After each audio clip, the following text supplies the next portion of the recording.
Et comment distinguer la folie de la norme? Qu'est-ce qui distingue une personne folle d'une personne normale? Folle et normale ont été écrites en... Les mots ont été écrits entre guillemets. Et au singulier. Et au singulier. Ce qui suppose normal, c'est-à-dire qu'il y a une norme. Et c'est la plupart des gens, la majorité, qui indiquent la norme. Et ceux qui sont anormaux, ça peut être physiquement. Et j'ai vécu pendant 6 ans dans un milieu de jeunes filles handicapées physiques. Ça peut être aussi de la tête. Mais on a besoin d'eux parce que du jour au lendemain, on peut devenir comme eux et ils ont des richesses à nous donner. Souvent, ils ont un cœur gros comme ça.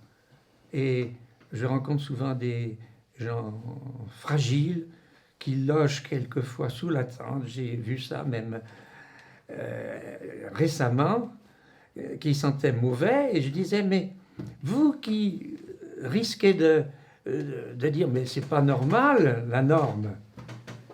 Vous avez de la chance d'avoir une douche et de vous laver tous les jours. Je pense que du moment que tu es un homme, tu es normal.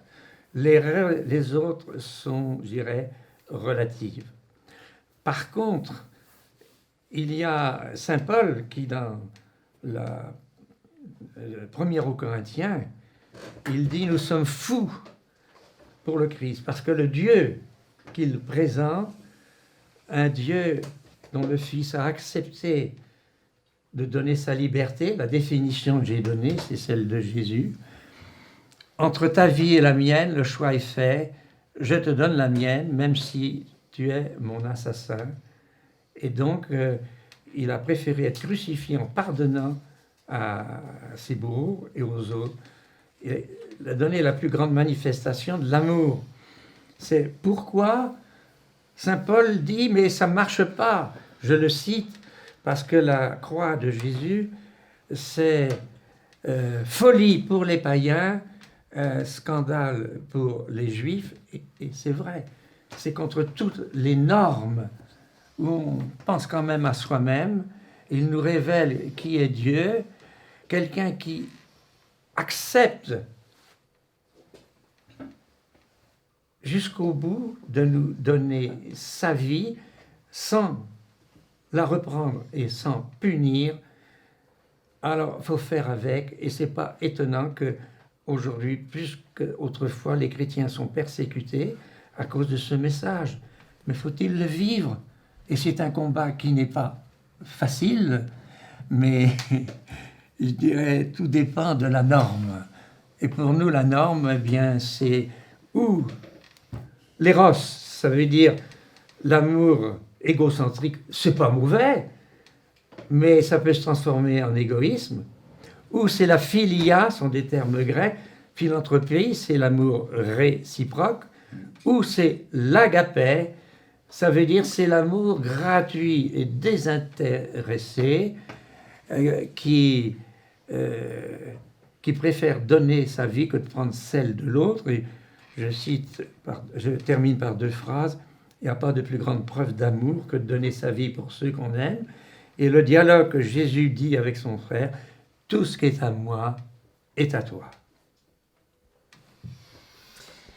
Dès qu'on parle de normes, on parle de référence. Point de référence. Vous connaissez peut-être l'histoire de ce roi qui a appris qu'une pluie allait tomber sur son royaume, une pluie dont l'eau rendait fou. Et il a fait des réserves d'eau pure, n'a rien dit à son peuple, il ne pouvait rien faire pour eux, et ils sont tous devenus fous, sauf lui. Et il ne pouvait plus rien faire avec son peuple. Donc il a décidé de boire l'eau de pluie.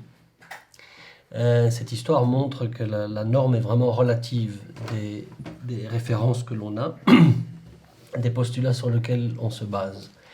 Pour répondre brièvement, la norme d'un point de vue de l'enseignement du Bouddha est, on pourrait dire une fois encore, la causalité. C'est-à-dire, est-ce que je génère des causes de souffrance, d'ignorance, ou est-ce que je génère des causes de discernement et de libération? L'amour a à voir avec ça, bien sûr. Et Est-ce qu'on ne parle pas de folie meurtrière ou de quelque chose qui... la folie a, de fait, quelque chose à voir avec la souffrance qui est générée. Et s'il y avait une norme, ce serait celle de l'amour et du discernement. Dans Talmud, on nous enseigne que les fous, les enfants et les prophètes, les fous plutôt les simples d'esprit, les enfants et les prophètes sont qualifiés de fous. Qu'est-ce qu'un fou? Selon le Talmud, on appelle ça choté. Choté, c'est quelqu'un qui va dévier de la norme, de tout ce qui est normatif, tout ce qui est normal. Or, le simple d'esprit, le prophète et l'enfant, en fait, ont une vérité, ont leur propre vérité. Et donc, selon eux, ils sont dans la norme. Nous le prenons, on les prend pour des gens qui ne sont pas normaux, mais en fait, eux-mêmes sont dans une forme de vérité. Et donc, tout dépend de la référence.